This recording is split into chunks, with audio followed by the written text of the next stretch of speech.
See as this woman take bear RIP because of in the work. He wan go work, find something where he and him children go fit eat. A woman where him husband don live for very long time. Now this woman carry 3 children, dey train. And now this woman now don be RIP because of the things where they happen for inside this world. People can be funny. Things are happening. Wetin you never hear with your 2 ears, now it never happen. Or you never see. This story that I'm going to tell you right now. Oh, if you watch this video, you understand say things they happen.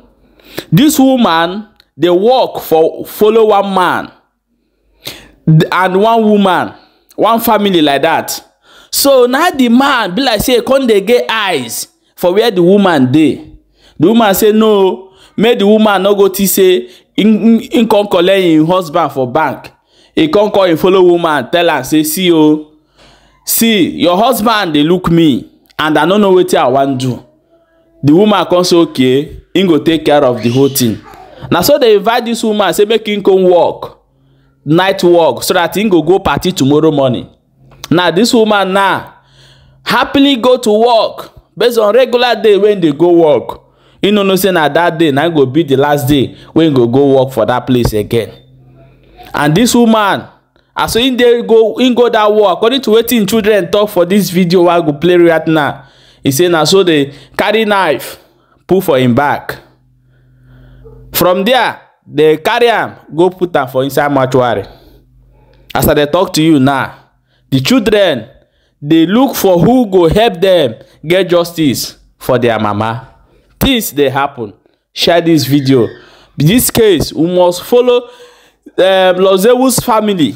We must join hand and follow this case until we make sure say these children get justice. This one not be waiting money go cover. No, make police notice say money go fee cover this one, or they go do and wuru.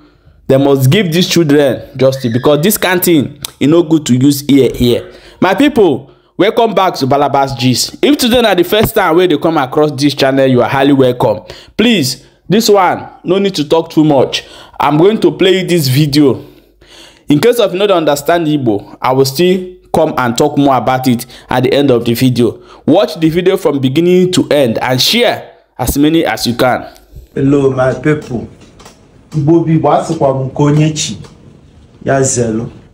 Onwo obele mata hotelu na acho mu ina anu aika ka iwelu uche gi.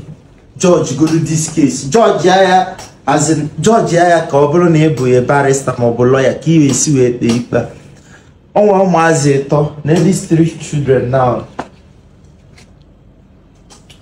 Fabia kutelumu esi mu biko mo batalo for say ya maka. Na mmadu gbulu mmafa ke obosi bi ya on Friday. Yes, on Friday. Na mmadu mo gbulu mmafa on Friday. Buli ajedo na mortuary without agwa na famwa imagonu emena ntana emeni imo. Mana the person kita no na police station. Kama na ema go Nigerian police station na onye ji ego azin o achop ko wele onye o ka mma no nya ka okowale ka ige ntị ka o si ebe na kekwa na fa mmeso no gwa kwa cancer oni to bụ nwanne yes onu aka amagbu mommy yes okay ke ihe me no ka ebe dị tin si we me ko wa godula anyị o no Friday we told you one hour na Temple Clinic, street after Temple Clinic at the store for me. So yeah, man, OJ room my that day because of occasion the following day. Yeah. So I was around that kind train the police. Na phone some na put a so yeah, come put us outside. Asam na be at police station. Mo time ya ni kuzi yo zo manze. Every 7 ya come borrow barrister jewezi. Asai na moment ma ungo na eburi aje mortuary. But initially na wa home. No, the image as a cowam, yemen. Okay. Ke marriage say ke ya gwa gi no ya bukwa no mommy. I said Mr. Charles Nicholas Mobuya. Yeah, even not name attack initially, not the image or confess was it na Amobuya. And ever Mobuya no na street now na house ya kan no we Mobu. Na ke na house onya no Mobuya. Na house Nicholas. Nicholas bukwa no onye. The onye ya na arụ ọrụ. The only way the company onye na arụ the ọ dị ka na akalụ gị ya so the good na broken na the good okay ngwa na okwu na broken ọ dị ka ya ka flow na broken so ka onye mọbụkwa no ya the husband the person but husband my mom's boss ya bịa mọbụ ya mọbụ ka ihe osizi na ọ mee o ji wee mọgbuo ya onwe vie na eselu na anya onwoge ya ọmụọmị nọkọta si na ndị a na-enwe okwu ya na Ijeoma dị obokwu na ya na di ya bụ ewe dị okwu because di ya like my mom but my mom enye ya face so my mom ekwa anabata so ya bịa ebido dị esemokwu nwunye na onwe bịakwa bịa notice the stuff wey dey jealous about it so ya nụze na asị na ngwugwo my mom and ya ebido ya ma na asị na ha wee argument na my mom gwa nwunye si ya na di ya like kwa ya na ọ chọrọ gị kwụsị dị ọrụ the ọzọ nụza si na the man wee were ụra wee nwa my mom akwụrụzi ọtọ ka ọ nawa were mma sọ ya n'azụ so ya ka ọ gbapụtazi na street ji ọzọ ị ga-enyere ya aka ọ kụziere mmadụ aka the person mepezi ụzọ kọwachara ihe men the person akpọkwa Charles gwesi ya na ekwe na-arụ ọrụ na be gị na ọ bịakwa bịa kọrọ m ihe dị otu ahụ na ụmụ abịa nwa ya nwa na ga-epụta iro bịa kpọrọ ya na hospital the man apụtaghọ since nọọsụ ka emechara asị m na ọmụmụ ma ngwo na-eburu ya jee mọchụarị ewekwana iwe o ka ihe ya ọmụme na-alụlụ fa ọ na shop ọ na-alụlụ fa ọlụ ka n'ụlọ n'ụlọ ka a na-arụ dị ọrụ ha na-arụ all this fruit juice tiger nut mmanya ndị gym ya ka a na-arụ solid protein shakes so ha rụchaa ya ha eburuzie gawazie gym jejere so ọ ya bụ ihe a na-arụ initial ihe ha just na-arụ bụ ha rụọ the tiger nut then Ijeoma ejejerezie na gym ọ emechazi Ijeoma bụ ya onye with the company okay Ijeoma bụ nwunye Charles yes Ijeoma nwunye Charles and nwunye Charles ka your mother na-serve ya kwa na-serve okay now your mother na-serve nwunye Charles yes Charles wee ga na-agbado your mother yes your mother wee jegwa di Charles jegwa Ijeoma your mother jegwa Ijeoma si na di ya bụ Charles na agbadokwu ya then your mother jezie ọrụ ọkụ ya ha o jezie ọrụ n'abalị ebe 9 p.m. because ọ chọrọ ije occasion the following morning so ọsịzie kwa ka ha rụzie Ijeoma si ha ka ha rụzie night ka o wike je ozie the occasion ka onye mee your mother invite Ijeoma okay si abịa ka follow night ka o wee nwee ike jebe the occasion how many rooms dị na that flat ebe 4 rooms and parlor ke na room anọ ma your mother mma ọ na room past na room dị Ijeoma yeah remember ama no mmanya but ọ ga-abụ na kitchen because na kitchen ka a na-arụ mmanya ahụ okay na kitchen ka a na-arụ dị mmanya okay yes oge your mother bịara ọrụ Ijeoma nọkwa na yard ọ nọ na yard ọ na-anọ ya ọrụ ọzọ na-arụ na brother juice so Ijeoma nọ there na nkọwa bụ na Ijeoma na oge ama your mother mma yes Ijeoma ga-anọ ebe a because Ijeoma anaghị na-ekwu ya kịta na webe ma whereabout ya she's still on the run so Charles ka ejigodo as of yet but Charles ewebe ma the main statement so Ijeoma ka anyị na-achọkwa Ijeoma na onwe ya kọkwara ihe mere but definitely Ijeoma nọ that house and ụmụ ya na onwe ma nwanne Ijeoma nọkwu that place Emeka with Chinonye ha ncha na-ebi na the house okay and the fan Chinese and ha ncha na-agba onwere ozi onye nke afụla anya onye nke afụzi anya ya bụrụ Charles okay and your mother agwafugo igwa ya na Charles na-agba di ọkụ ya yes okay ọgwafugo gị ya okay now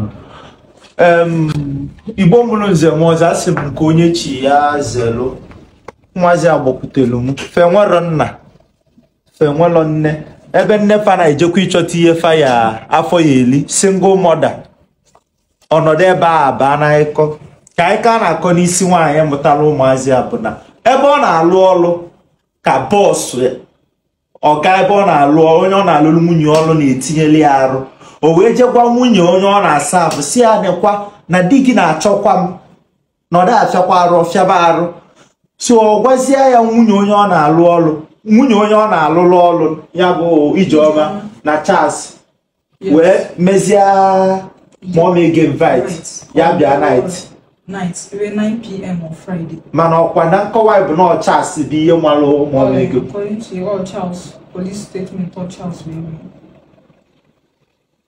On Abunazi, your mama maka, only your mom. Oh, there will because so we Joma be served your that night. I need Joma on a house. So no go do Keipa before you tea be on Makana, or the gonna can the police. And don't want to go about my tano my jetaba lawyer. Fire legal do me. Kayina go. SS1. SS1. Go up one. One, they jump come university. Go up one. Year 1, my unit. Ha. Ndị mmadụ nwekwala obi o kebe ya dị Charles Fade na street after Temple Clinic Junction na Asaba na Asaba adefa ji ego ihe mefa ji ogbatalụ m ọsọ enyemaka bụ ka nsoluzi ọfa ka ya ikpe imefa injustice asị ndị na-enwere ego maka na afanwa nọ kịta bụ fanwa na-eji ikpe mmafa chekie na arụ ne fanwa ịdị ijebe na polisi je na agbago na agbada so mụnwa na-akpọkwa unu na-akpọkwa ụlọ Zeus family ka unu solukwa tinye aka maka na detenu na-ewutegodu mụnwa and no the mụnwa ya ejebe ije for it ihe njetakwa mụnwa ga na-agwa unu nọ na udego ọsọkwa the man ya feel like na onwe ofu onye ada akali ọra ịghọtago ofu onye ada akali ọra maka ebe mụnwa si bido kwuba okwu bụ na nwunye ya nọkwa na yard dia nọkwa shows that na nwunye ya ma ihe meenụ na reason mo nwunye enwe ike feel like na the girl ye jegwa onye ọbụla na dia na-achụ nwanyị ka na the man ịma na nwanyị na-enwe obele uche ka na the man just jegwa nwunye ya si ya mommy na onye achi imebi marriage anyị na ihe dị ona adịkwa ka egbuo onye a aghọtara m dị okwu mana dị ekene ikpe n'ọnụ ofu onye anyị afụnụ the man ma ọ bụ ofu nwa ya I afụlile ofu onye nọ na the house before anya we conclude nọ na fanwa bịagodo kọra na eze n'ụlọ onufa kọra nkwala onufa maka na mazelisi na nwa na-enwero nne na nna masịrị pụta ụwa nabazi okoli sọpịa ka nsi na ọka m wetele unu tata bụ Monday o mego like ebe ọ na-ejezi ebe 4 days nyebe for appointment ka ifu ma nke fa ya echesi m fama mfom famala anwụ na chibaazụ ivi na amaragodu nka fasi wee tabu sita tuom wee bịa nwụọ Asaba so ọkụ ya ka nsi na ọka nwetele unu so mana ụmụ ofu ihe nsi ka njụọ kịta ka oge eji wee gwa unu na-ebujego ozu ma ọmụ na mọshụarị ebe 7 p.m. Okay, that man. Okay, that man. Ebe ayo mommy mwabalụ. Oge ama ya dị mma. Ọkwa ọkania. I'm from the man. I don't know aware of the man's move. He just na police station. From the man. Okay, from the man. From the man. Okay, ka ndị police gwakwa na unu kịta. Now can name investigation. That's really stuff I'm as of now. So but just investigation can go and academy. So I am be their next movement. Don't know any other stuff again. Ọkwa ka unu solum na afọ. O ife ya kuzili unu ka human being si wee dị. Iwe ma na mmadụ na onwekwa onye arụ dị n'ụwa o. Aiko akịta mee kịta sikwa ebe a mụta ife. Just ye chọp ka isigodi n'ebe a wele okwu maka na ebe Charles nọ na yard Ijeọma nọ na yard o nwelili fara abọ ma ife melụ mmafa isaida na Ijeọma afọ bụ ihe lapụta mmafa si Charles ma gbuo ya ma ọ bụ na Charles wele iwe si na mmụnụ chi imebili amara ije ebe ofili ka ọ kastia ya n'ọka maka ndị mmadụ na-ayị ala ndị mmadụ nwere obi nwaanyị na-agwa ife onye ahụ maọbụ mmegosi ifoti ya efu ihe bụ na nwaanyị dadị mkpa ihe afụ foti ya kịta ifu na ụmụ onye ibe efu ya isi ya hey ọbụla ofu ife mmelu oge alụ ife agidigi nwaanyị abụrụ m onye unu lapụrụ ụmụazị ya so ihe anyị na-ekwu bụ Nigerian police please ka unu mee ọfụma na this case si emekwana ya ife wuruwuru ya mekwa eji wee tie ebe anya dị Fawa bose ya maka ka fa gbatalu mu. Si kpekwa ikpe anu ofuma. Ebe obago n'aka Nigerian police. No onwezi ebunu ka esikoba human right maka human right na Nigerian police bụ ofufe. And the man general ba Nigerian police case faji. Ofo wa ye bia no matter no obuna icho ya. So ye na-ekwu bụkwa ka unu ikpe ọfụma. Ọ sị enyemaka ka fa gbatalu ma ivi na ọmụa ya enyefe ego moto fa ya eji wee na. Kama na ọ bụ ife alụ bụrụ ife na-asọ ntị oyi na nwaanyị kwupụtakwa si na ọga na-agwa di ya ọga na madam kolabọ bịa na ya adị wepụ ndụ ya ndị ọ na-abụlọ gị nwake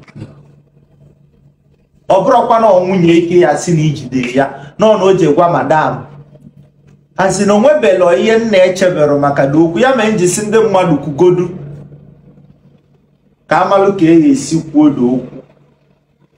My people, this story is very touching because things are happening. A lot of people are something else these days. But however, these children must get justice for their mama. Please share this video and drop your own opinion for inside comment section. And don't forget to follow this page and subscribe to our YouTube channel for more updates.